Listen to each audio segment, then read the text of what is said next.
little one. Dad! Mom! 3 a.m. No, I think this was more midnight. And then I got back up at 3 a.m., went back into my bed. So, do the best you can. It's never going to be perfect. Some days will be better than others. All right, so one of the things I wanted to talk about today was how far we've come in our understanding of how the mind responds to trauma. And before I get into the actual history, because I've got some history I want to share with you, I want to make a distinction between the modern mind and, say, the mind in ancient Rome. Our mind is more of an our mind than it is my mind and your mind. Mind is more of a thing that kind of gives us the ability to communicate, share reality, hierarchalize things, relate to nature, create stories that we can share. It's more of a something that we share than something that we as individuals kind of uniquely have. Now, not to say that we don't have our own story and our own kind of aspect of our own mind, but we share a lot of understanding and a lot of ways of relating with the time that we're in and the world around us. So when we go through the history of what's now called PTSD, it wasn't always called PTSD, but when we go through the history, the thing to think about is that it's the kind of mental health thing that is a unique expression of the time and the environment. So what causes PTSD now is different than what causes PTSD back in the day. The underlying stuff that manifests into PTSD is the same, but the environment with which it shows up is different. And it's important to understand that. And the reason why it's important to understand that is because you don't want to compare yourself or compare what's causing disruption in your own self to what caused it in the past. Because if you do that, you'll create an environment where, look what they went through. I didn't go through any of this stuff. Like, this is nothing compared to what I went through. So what I went through is nothing. And so the fact that I'm having this disruption in my sleep or in my emotions or in my body, that means I'm weak. Compared to this, blah, blah, blah. You don't want that. That's part of the practice of mindfulness. That's why we want to practice this in conjunction with this understanding. And so just don't get caught up on that. So, and also it's like no one's tougher than the ancient Romans, right? No one, right? Well, that's not true. What about the soldiers that fought in World War I at Verdun? Like, a soldier in ancient Rome knew nothing about artillery. Nothing. They knew missiles, projectiles, but imagine being in a bombardment in Verdun for days, just one after another, massive explosions for days. Ancient Rome never experienced that, So you could say, well, ancient Rome's way tougher. But then you say, nah, Verdun's more tough. And then you could say, nah, being a direct hit is this, more tough, So it's just useless. So don't get caught up in that, whatever you do. So anyway, first place I want to take you is to Homer's Iliad. Homer's Iliad, written in ancient Greece, talks about the way soldiers in Homer's Iliad, Achilles talks about this, how after being in battle, the only place that he feels comfortable is this small group of battle-hardened people that he fought with. He talks about going berserk, bloodlust. Talks about feeling dead inside already. These are the kind of first inklings that things can go tremendously awry in your own mind and in your relationship to yourself and to the world around you, going all the way back to ancient times. So there's nothing particularly new about what we're talking about. What is new is the way it's expressed and the way we kind of understand it. So in 1887 in France, a neurologist named Jean-Martin Charcot paved the way for the modern concept of PTSD by showing that trauma experiences can lead to hysterical attacks in later life. So it's really important to understand this. If you're not thinking about this, you're like, I'm good, da-da-da-da-da. The trauma of the pandemic can show up later. So you want to be thinking about this stuff, taking care of your mind, thinking about the reason you don't smoke cigarettes is because you want to take care of your health later on, right? It's the same kind of thing. That's 1887. Here's what this guy looked like.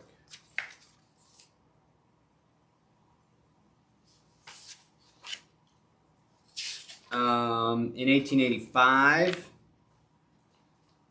this is a cool one. An Austrian physician named Joseph Breuer created the idea of a talking cure, giving people an opportunity to talk their way after trauma.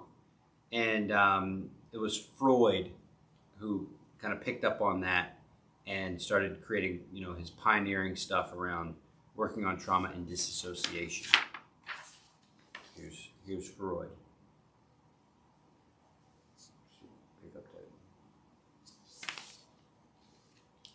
1915 to 1918, we're in World War One. That's where the phrase shell shock came into play. So think about this. Think about the kind of the trauma response in relation to the trauma. So the trauma has unique signatures, and those unique signatures show up in the response in the human.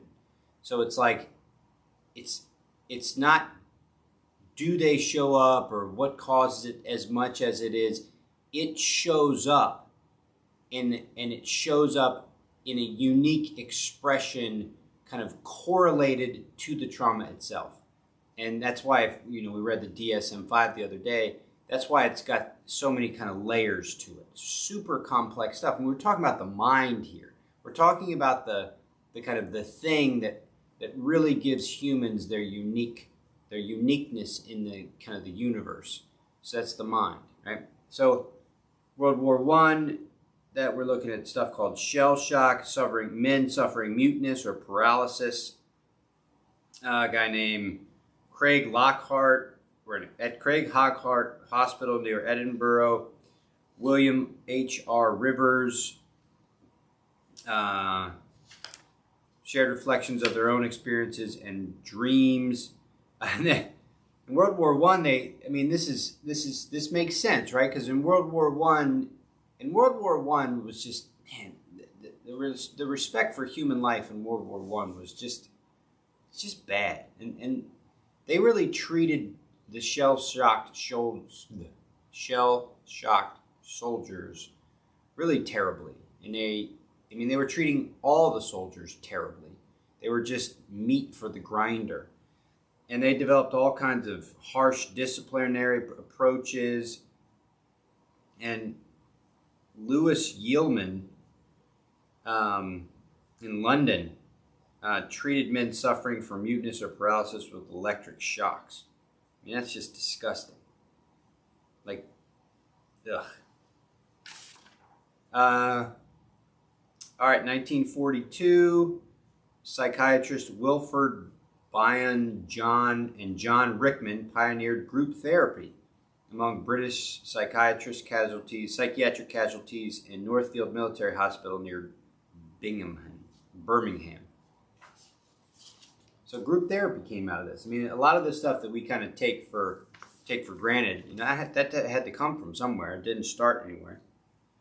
1950s, the development of pharmacology led to psychiatric drugs. 1970s, U.S. therapists working with Vietnam veterans and Holocaust survivors and women subjected to domestic or sexual abuse draw attention to the potentially lifelong consequences of trauma. So I know I'm starting out with the military, and I have a military background and everything, but the military is often a place where we recognize our humanity in ways that we never recognized it before.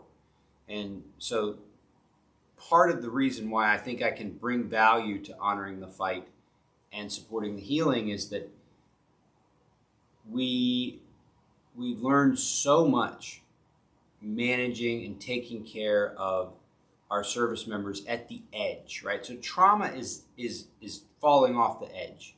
Once you pass this edge, trauma is the other side of the edge.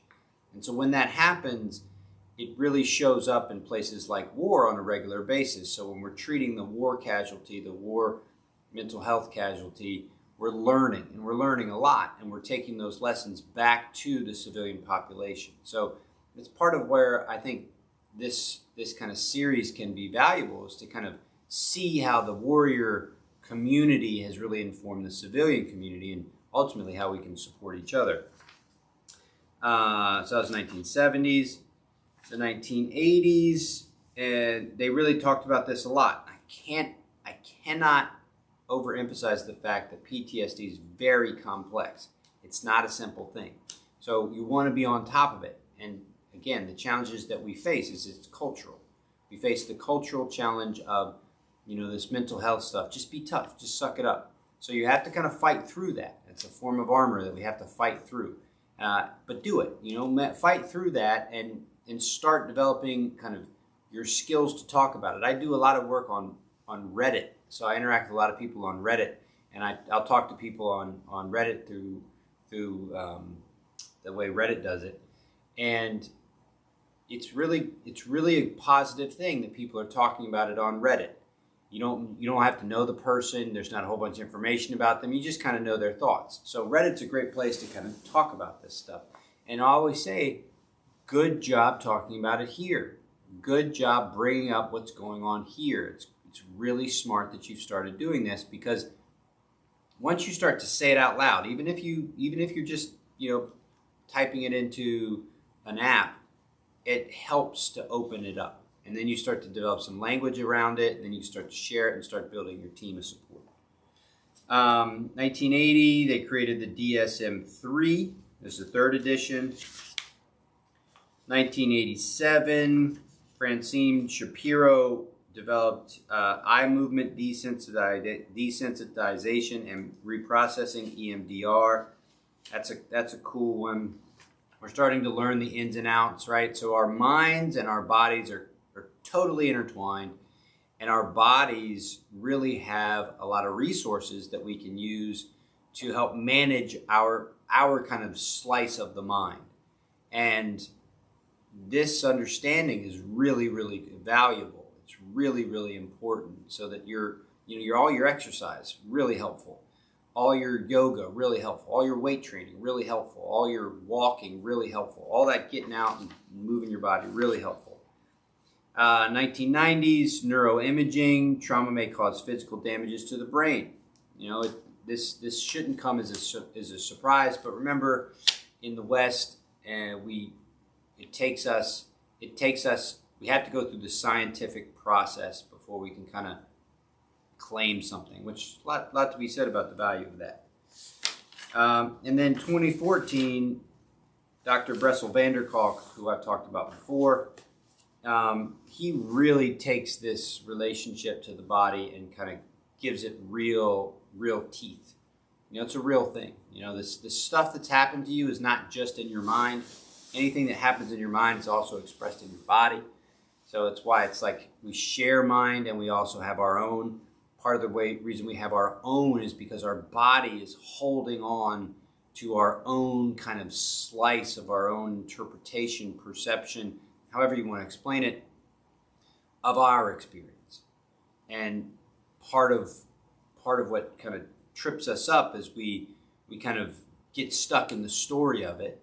We get stuck in the story and the comparison of it, and we don't address our own kind of holding of it. And that's really the body. And that's part of why bell 2 and 3 are so powerful. We really want to understand that we need to learn how to pay attention, which is bell 1, getting into the present moment, but also what to pay attention to. And so much of our kind of relationship to the body is just ignore it, which, there's a lot of value to that. But at the same time, there's better ways to manage what's going on than just ignoring it. And that's what we're understanding now, and that's really where we're at. So let's train.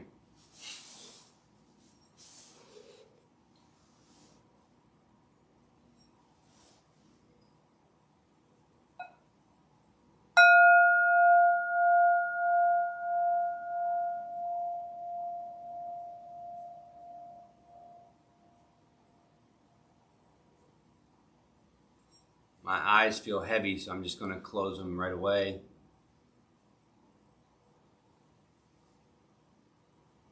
Takes me right into sound.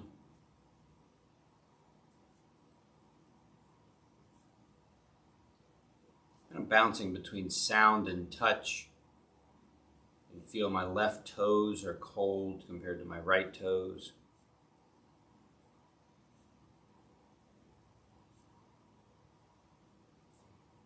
Put a little bit more attention into my eyes, allowing the kind of eyes to close a little bit more fully. The light and the kind of shadow behind my eyelids are, soft enough so I don't have to really pay much attention to them. I just noticed kind of pulling my lip in, I noticed the softness of my beard.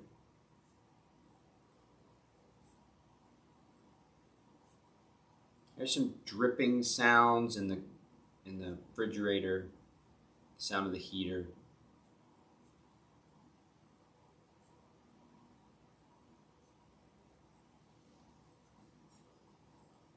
Let's get to the body.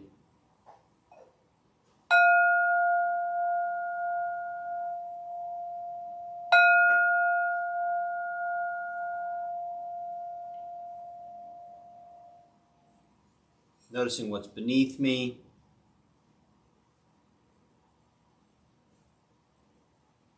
Pelvis.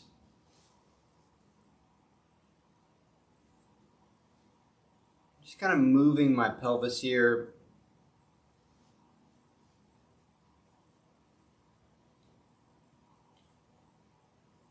Just noticing sensation there. I notice a little bit of feeling in the lower back. Not much.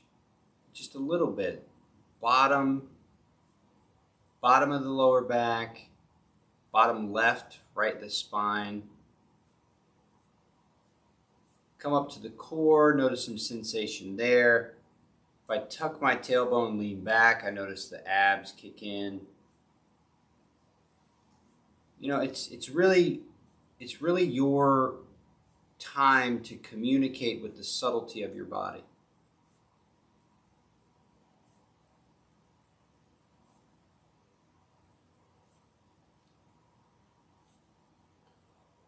From core, come up to heart space. Just give a little bit of movement through the shoulder blades.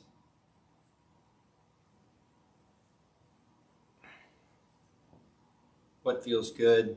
Maybe there's more movement that you'd like to give. From there, throat space, jaw.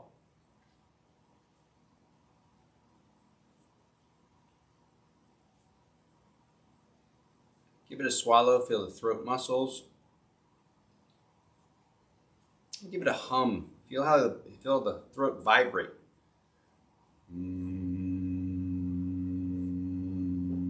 I can feel the vibration all the way down to my heart. So if you just hum, feel it all the way down. So check this out. You've got Excuse me. You've got multiple sensations to feel at the throat. You got to swallow, right? So that's kind of the muscle squeeze. You've got hum, where you can feel the vibration. And then see if you can feel air moving as you breathe.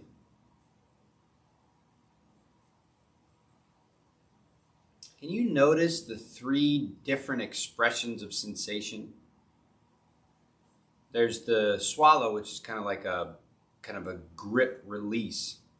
There's the hum, which is a vibratory. And then there's the air, which is this kind of light, feathery feeling. There's all 3 feelings right at your throat. How often have you ever distinguished those feelings? How often have you ever really noticed them in a mindful way?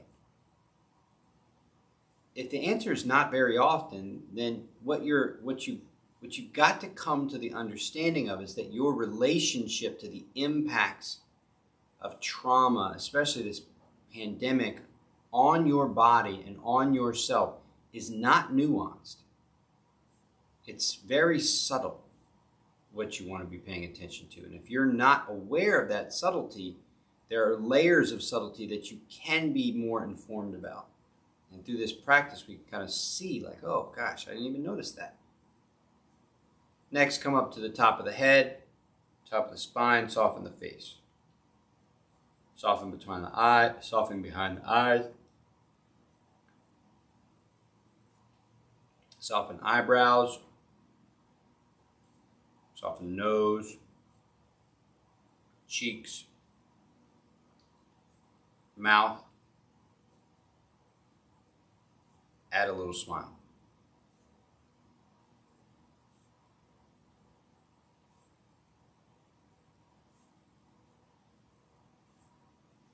Bell 3.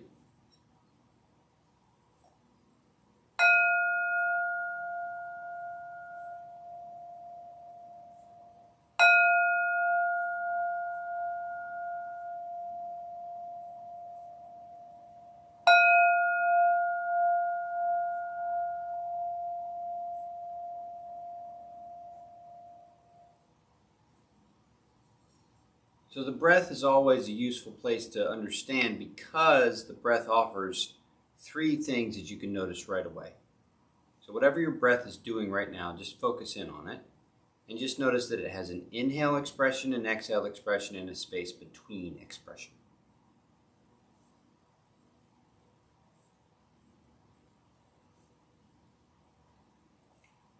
So wherever you feel your breath, notice where it shows up in your body.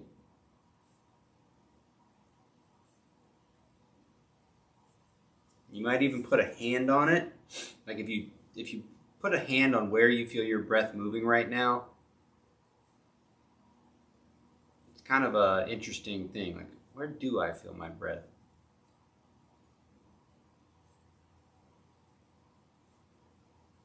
Now think about the inhale. Pause the inhale, and this is the space between, and then the exhale. Pause the exhale. Here's another space between. So there's a stop, an in, stop, and an out.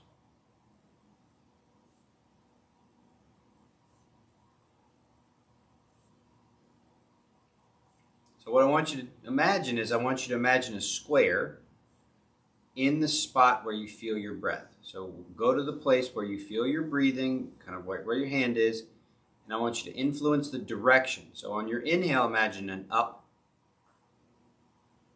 On the pause in between, I want you to imagine a cross. On the exhale, down. And at the pause at the bottom, it's the final piece of a square. So what you're going to do is, for 3 rounds, you're going to create a square in your mind by your breath. So the inhale will be one side of the square. The pause at the top will be the other side of the square. The exhale down will be a side of the square, and the completion of the square at the bottom. And what I want you to do is I want you to do it at a small amount of time. It's going to be a small square, so just 2 seconds. So 2 seconds to breathe in, 2 seconds to hold, 2 seconds to breathe out, 2 seconds to hold. It's called square breathing. And see if you can imagine that square right at the location that your breath is.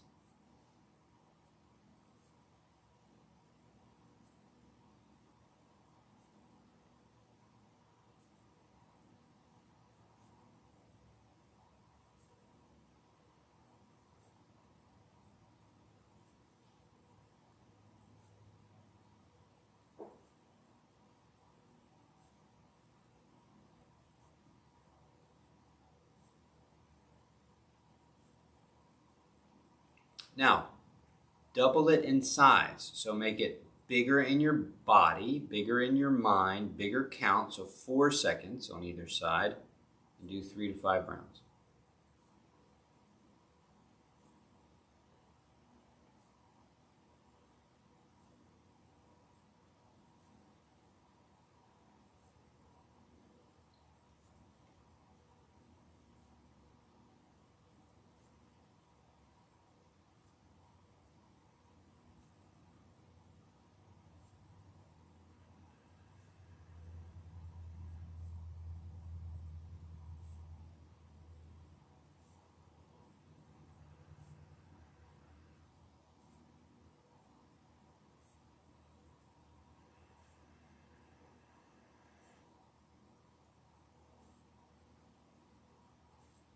Once you've done 3 to 5 rounds, just be still.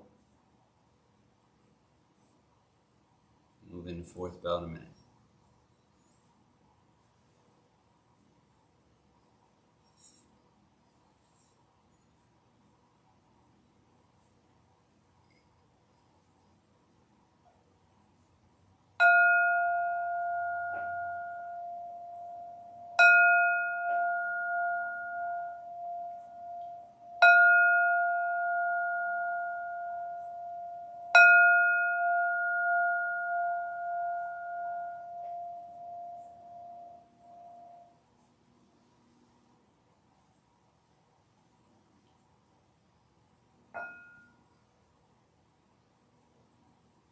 So shift out of your own kind of space, your own mind, and move into a space of open-heartedness through gratitude.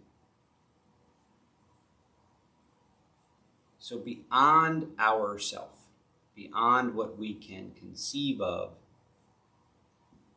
is the experience of this thing called life. What in your life are you grateful for? Is there anything that you've hoped would happen in your life that did?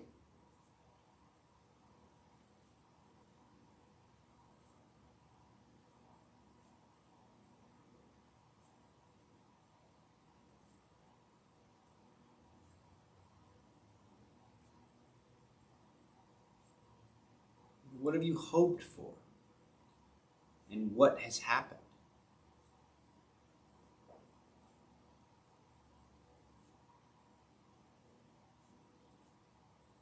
Now you can shift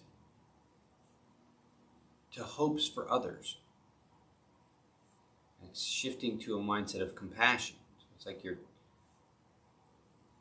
going even further beyond self into selflessness. Not even acknowledging for yourself what's great, but hope for others. Who do you know that could use some help? What do you hope for them?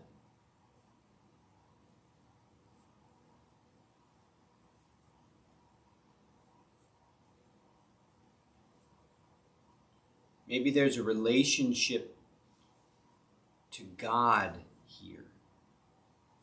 Maybe there's a relationship to your own unique understanding of divinity here.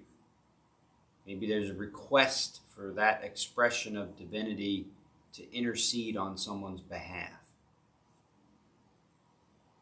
It's entirely personal. It's as unique as we are. How you want to do it is yours. But to finish up, I encourage you to combine forces with me as we hope for a continued decline in the numbers of the pandemic, as we hope for a continued growth and steady development of the vaccine, safe rollout of the vaccine, and as we hope for people to be mindful of the challenges that come with trauma, and we hope that they will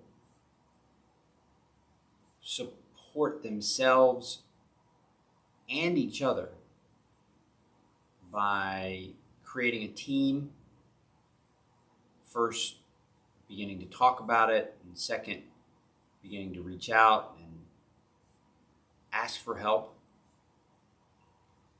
I hope that people realize that asking for help often gives other people permission to ask for help, and that when we all are supporting each other, it's not a matter of, oh, I feel weak, I need to feel strong again. It's, I can open to you, you can open to someone else, we can open to each other, and we can armor down, and we can create a place that supports healing.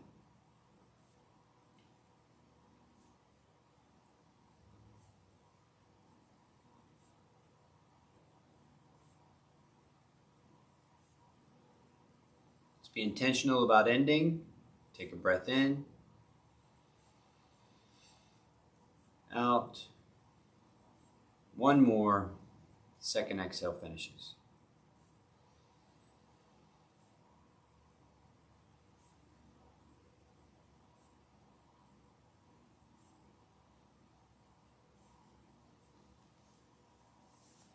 Thank you, Armor Down.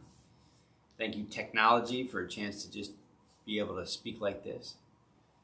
Hope you have a great rest of your day, and I'll see you tomorrow.